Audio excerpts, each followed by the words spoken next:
Welcome to our Devotional 129. My delight is in the law of the Lord. Today we're going to read Psalm 58, John chapter 6, verse 1 through 24, Judges chapter 9, and we will continue reading the book, An Exposition of the Seven Church Ages. We will read part of chapter 4, the Smyrnian Church Age. Let us begin by reading the word of the Lord.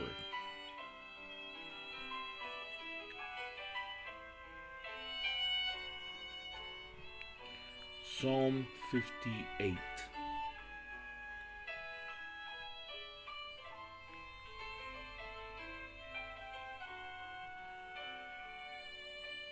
Psalm 58. Do ye indeed speak righteousness, O congregation? Do ye judge uprightly, O ye sons of men? Yea, in heart ye work wickedness, ye weigh the violence of your hands in the earth. The wicked are estranged from the womb, they go astray as soon as they be born, speaking lies. Their poison is like the poison of a serpent, they are like the deaf adder that stoppeth her ear, which will not hearken to the voice of charmers, charming never so wisely. Break their teeth, O God, in their mouth. Break out the great teeth of the young lions, O Lord. Let them melt away as waters, which run continually. When he bendeth his bow to shoot his arrows, let them be as cut in pieces. As a snail which melteth, let every one of them pass away, like the untimely birth of a woman, that they may not see the sun. Before your pots can feel the thorns, he shall take them away as with a whirlwind, both living and in his wrath. The righteous shall rejoice when he seeth the vengeance. He shall wash his feet in the blood of the wicked.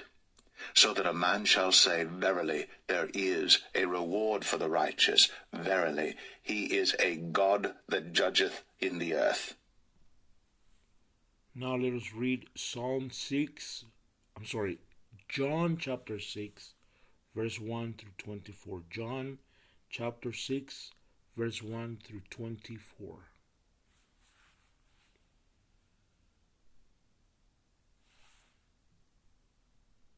After these things Jesus went over the Sea of Galilee, which is the Sea of Tiberias. And a great multitude followed him, because they saw his miracles, which he did on them that were diseased. And Jesus went up into a mountain, and there he sat with his disciples. And the Passover, a feast of the Jews, was nigh. When Jesus then lifted up his eyes, and saw a great company come unto him, he saith unto Philip, When shall we buy bread that these may eat? And this he said to prove him, for he himself knew what he would do. Philip answered him, 200 pennyworth of bread is not sufficient for them, that every one of them may take a little. One of his disciples, Andrew, Simon Peter's brother, saith unto him, There is a lad here, which hath 5 barley loaves, and 2 small fishes. But what are they amongst so many? And Jesus said, Make the men sit down. Now there was much grass in the place, so the men sat down, in number about 5,000. And Jesus took the loaves, and when he had given thanks, he distributed to the disciples, and the disciples to them that were set down, and likewise of the fishes as much as they would. When they were filled, he said unto his disciples, Gather up the fragments that remain, that nothing be lost. Therefore they gathered them together, and filled 12 baskets with the fragments of the 5 barley loaves, which remained over and above unto them that had eaten.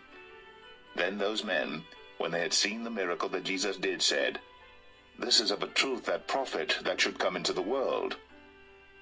When Jesus therefore perceived that they would come and take him by force to make him a king, he departed again into a mountain himself alone. And when even was now come, his disciples went down unto the sea, and entered into a ship, and went over the sea toward Capernaum. And it was now dark, and Jesus was not come to them. And the sea arose by reason of a great wind that blew. So when they had rowed about 25 or 30 furlongs, they see Jesus walking on the sea, and drawing nigh unto the ship, and they were afraid. But he saith unto them, It is I, be not afraid. Then they willingly received him into the ship, and immediately the ship was at the land whither they went. The day following, when the people which stood on the other side of the sea saw that there was none other boat there, save that one whereinto his disciples were entered, and that Jesus went not with his disciples into the boat, but that his disciples were gone away alone, howbeit there came other boats from Tiberias nigh unto the place where they did eat bread, after that the Lord had given thanks. When the people therefore saw that Jesus was not there, neither his disciples, they also took shipping, and came to Capernaum, seeking for Jesus. Judges 9. And Abimelech the son of Jerubbaal went to Shechem unto his mother's brethren, and communed with them and with all the family of the house of his mother's father, saying, Speak, I pray you, in the ears of all the men of Shechem, whether it is better for you either that all the sons of Jerubbaal, which are 70 persons, reign over you, or that one reign over you. Remember also that I am your bone and your flesh. And his mother's brethren spake of him in the ears of all the men of Shechem all these words. And their hearts inclined to follow Abimelech, for they said, He is our brother. And they gave him 70 pieces of silver out of the house of Baal-berith, wherewith Abimelech hired vain and light persons which followed him. And he went unto his father's house at Ophrah, and slew his brethren the sons of Jerubbaal, being 70 persons, upon one stone. Notwithstanding yet Jotham, the youngest son of Jerubbaal, was left, for he hid himself. And all the men of Shechem gathered together, and all the house of Millo, and went, and made Abimelech king by the plain of the pillar that was in Shechem. And when they told it to Jotham, he went and stood in the top of Mount Gerizim, and lifted up his voice, and cried and said unto them, Hearken unto me, ye men of Shechem, that God may hearken unto you. The trees went forth on a time to anoint a king over them, and they said unto the olive tree, Reign thou over us. But the olive tree said unto them, Should I leave my fatness, wherewith by me they honor God and man, and go to be promoted over the trees? And the trees said to the fig tree, Come thou, and reign over us. But the fig tree said unto them, Should I forsake my sweetness and my good fruit, and go to be promoted over the trees? Then said the trees unto the vine, Come thou, and reign over us. And the vine said unto them, Should I leave my wine, which cheereth God and man, and go to be promoted over the trees? Then said all the trees unto the bramble, Come thou, and reign over us. And the bramble said unto the trees, If in truth ye anoint me king over you, then come, and put your trust in my shadow, and if not, let fire come out of the bramble, and devour the cedars of Lebanon. Now therefore, if ye have done truly and sincerely, in that ye have made Abimelech king, and if ye have dealt well with Jerubbaal and his house, and have done unto him according to the deserving of his hands, for my father fought for you, and adventured his life far, and delivered you out of the hand of Midian. And ye are risen up against my father's house this day, and have slain his sons, 70 persons, upon one stone, and have made Abimelech the son of his maidservant king over the men of Shechem, because he is your brother. If ye then have dealt truly and sincerely with Jerubbaal and with his house this day, then rejoice ye in Abimelech, and let him also rejoice in you.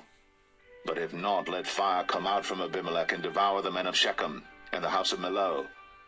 And let fire come out from the men of Shechem and from the house of Millo, and devour Abimelech. And Jotham ran away and fled, and went to Beer, and dwelt there for fear of Abimelech his brother. When Abimelech had reigned 3 years over Israel, then God sent an evil spirit between Abimelech and the men of Shechem. And the men of Shechem dealt treacherously with Abimelech, that the cruelty done to the 70 sons of Jerubbaal might come, and their blood be laid upon Abimelech their brother, which slew them, and upon the men of Shechem, which aided him in the killing of his brethren. And the men of Shechem set liers in wait for him in the top of the mountains, and they robbed all that came along that way by them. And it was told Abimelech. And Gaal, the son of Ebed, came with his brethren, and went over to Shechem. And the men of Shechem put their confidence in him. And they went out into the fields, and gathered their vineyards, and trod the grapes, and made merry, and went to the house of their God, and did eat and drink, and cursed Abimelech. And Gaal the son of Ebed said, Who is Abimelech, and who is Shechem, that we should serve him? Is not he the son of Jerubbaal, and Zebul his officer? Serve the men of Hamor, the father of Shechem, for why should we serve him? And would to God this people were under my hand, then would I remove Abimelech. And he said to Abimelech, Increase thine army, and come out. And when Zebul, the ruler of the city, heard the words of Gaal the son of Ebed, his anger was kindled. And he sent messengers unto Abimelech privily, saying, Behold, Gaal the son of Ebed and his brethren be come to Shechem, and behold, they fortify the city against thee. Now therefore up by night thou and the people that is with thee, and lie in wait in the field. And it shall be that in the morning, as soon as the sun is up, thou shalt rise early, and set upon the city, and behold, when he and the people that is with him come out against thee, then mayest thou do to them as thou shalt find occasion. And Abimelech rose up, and all the people that were with him by night, and they laid wait against Shechem in 4 companies. And Gaal the son of Ebed went out and stood in the entering of the gate of the city. And Abimelech rose up, and the people that were with him, from lying in wait. And when Gaal saw the people, he said to Zebul, Behold, there come people down from the top of the mountains. And Zebul said unto him, Thou seest the shadow of the mountains, as if they were men. And Gaal spake again and said, See, there come people down by the middle of the land, and another company come along by the plain of Meonim. Then said Zebul unto him, Where is now thy mouth wherewith thou saidst, Who is Abimelech, that we should serve him? Is not this the people that thou hast despised? Go out, I pray now, and fight with them. And Gaal went out before the men of Shechem, and fought with Abimelech. And Abimelech chased him, and he fled before him, and many were overthrown and wounded, even unto the entering of the gate. And Abimelech dwelt at Arumah. And Zebul thrust out Gaal and his brethren, that they should not dwell in Shechem. And it came to pass on the morrow that the people went out into the field, and they told Abimelech. And he took the people and divided them into 3 companies, and laid wait in the field, and looked, and behold, the people were come forth out of the city. And he rose up against them, and smote them. And Abimelech and the company that was with him rushed forward, and stood in the entering of the gate of the city. And the 2 other companies ran upon all the people that were in the fields, and slew them. And Abimelech fought against the city all that day, and he took the city, and slew the people that was therein, and beat down the city, and sowed it with salt. And when all the men of the tower of Shechem heard that, they entered into an hold of the house of the god Berith. And it was told Abimelech that all the men of the tower of Shechem were gathered together. And Abimelech gat him up to Mount Zalmon, he and all the people that were with him. And Abimelech took an axe in his hand, and cut down a bough from the trees, and took it, and laid it on his shoulder, and said unto the people that were with him, What ye have seen me do, make haste, and do as I have done.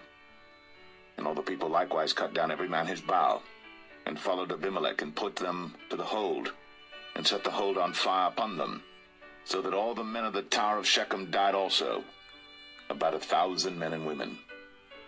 Then went Abimelech to Thebez, and encamped against Thebez, and took it. But there was a strong tower within the city, and thither fled all the men and women, and all they of the city, and shut it to them, and gat them up to the top of the tower. And Abimelech came unto the tower, and fought against it, and went hard unto the door of the tower to burn it with fire. And a certain woman cast a piece of a millstone upon Abimelech's head, and all to break his skull. Then he called hastily unto the young man his armor-bearer, and said unto him, Draw thy sword, and slay me, that men say not of me, A woman slew him. And his young man thrust him through, and he died. And when the men of Israel saw that Abimelech was dead, they departed every man unto his place. Thus God rendered the wickedness of Abimelech, which he did unto his father, in slaying his 70 brethren. And all the evil of the men of Shechem did God render upon their heads, and upon them came the curse of Jotham, the son of Jerubbaal. Blessed be the name of the Lord. Now let's read a portion from the book An Exposition of the Seven Church Ages, Chapter 4, the Smyrnian Church Age. Conditions of the Age. Revelation 2:9. I know thy works and thy tribulation and poverty, but thou art rich. And I know the blasphemy of them which say they are Jews and are not, but are the synagogue of Satan. The key to this age is most evidently tribulation. If there was tribulation in the first age, there is now predicted an intensified tribulation throughout the second age. There is no doubt but what the following words of Paul applied to the mass of Christians, wherever they were in the world and in every age. Hebrews 10:32 through 38. But call to remembrance the former days, in which after ye were illuminated, ye endured a great fight of afflictions, partly whilst ye were made a gazing stock both by reproaches and afflictions, and partly whilst ye became companions of them that were so used. For ye had compassion of me in my bonds, and took joyfully the spoiling of your goods, knowing in yourselves that ye have in heaven a better and an enduring substance. Cast not away therefore your confidence, which hath great recompense of reward. For ye have need of patience, that after ye have done the will of God, ye might receive the promise. For yet a little while, and he that shall come will come, and will not tarry. Now the just shall live by faith. But if any man draw back, my soul shall have no pleasure in him. The mere association of kind-hearted people with the true believer might well bring death in return for their kindness. Now the Lord God Almighty says, I know. There he is walking in the midst of his people. There he is, the chief shepherd of the flock. But does he hold back the persecution? Does he stem the tribulation? No, he does not. He simply says, I know your tribulation. I am not at all unmindful of your suffering. What a stumbling block this is to so many people. Like Israel, they wonder if God really loves them. How can God be just and loving if he stands by and watches his people suffer? That is what they asked in Malachi 1:1 through 3. The burden of the word of the Lord to Israel by Malachi. I have loved you, saith the Lord. Yet we say, wherein hast thou loved us? Was not Esau Jacob's brother? Saith the Lord. Yet I loved Jacob, and I hated Esau, and laid his mountains and his heritage waste for the dragons of the wilderness. You see, they could not figure out God's love. They thought that love meant no suffering. They thought that love meant a baby with parental care. But God said that his love was elective love. The proof of his love is election. That no matter what happened, his love was proven truly by the fact they were chosen unto salvation. Because God hath chosen you to salvation through sanctification of the Spirit and belief of the truth. He may commit you to death as he did Paul. He may commit you to suffering as he did Job. That is his prerogative. He is sovereign. But it is all with a purpose. If he did not have a purpose, then he would be the author of frustration and not of peace. His purpose is that after we have suffered a while, we would be made perfect, be established, strengthened, and settled. As Job said, he put strength in us. Job 23:6b. You see, he himself suffered. He learned obedience by the things that he suffered. He was actually made perfect by the things that he suffered. Hebrews 5:8 through 9. Though he were a son, yet learned he obedience by the things which he suffered. And being made perfect, he became the author of eternal salvation unto all them that obey him. In plain language, the very character of Jesus was perfected by suffering. And according to Paul, he has left his church a measure of suffering that they too, by their faith in God while suffering for him, would come to a place of perfection.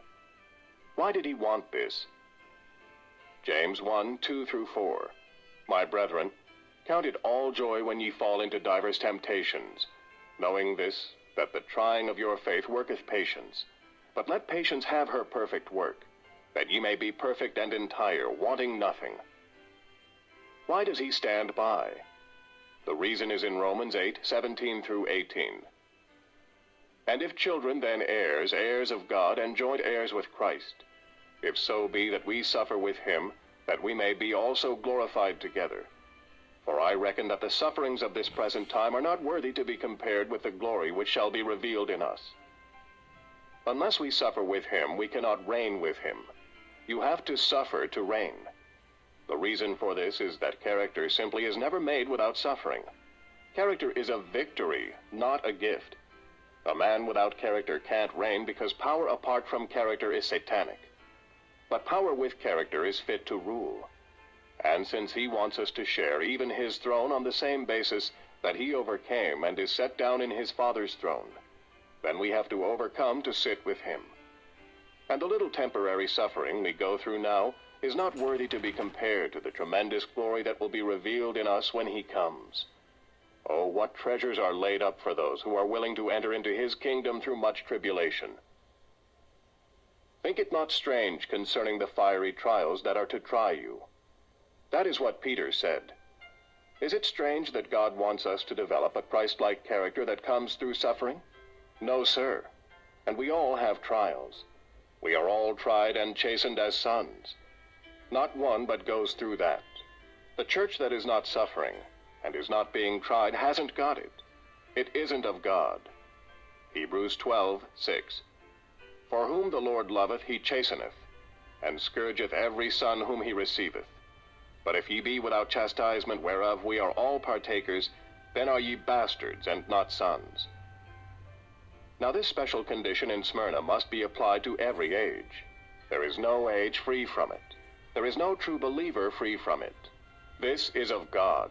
This is the will of God. It is needful. We need the Lord to teach us the truth that we are to suffer and be Christ-like in doing it. Love suffereth long and is kind. Matthew 5:11 through 12. Blessed are ye when men shall revile you and persecute you, and shall say all manner of evil against you falsely, for my sake. Rejoice and be exceeding glad, for great is your reward in heaven. For so persecuted they the prophets which were before you. The cloudy skies and storms of life are no signs of God's disapproval. Neither are bright skies and still waters signs of his love and approval. His approval of any of us is only in the beloved. His love is elective, which he had for us before the foundation of the world. Does he love us? Ah, yes. But how shall we know? We shall know because he said so, and manifested that he did love us, for he brought us to himself and gave us of his Spirit, placing us as sons. And how shall I prove my love to him? By believing what he said, and by conducting myself with joy amidst the trials that he in his wisdom allows to come to pass. I know thy poverty, but thou art rich. There it is again. See him walking up and down in the midst of his church. Like a father, he is looking down upon his family. Blessed be the name of the Lord. We have reached the end of this devotional. May the Lord bless you and keep you. May the Lord make his face to shine upon you and be gracious to you. May the Lord lift his countenance upon you and give you peace. Until next time, don't forget to talk to him in prayer. Shalom.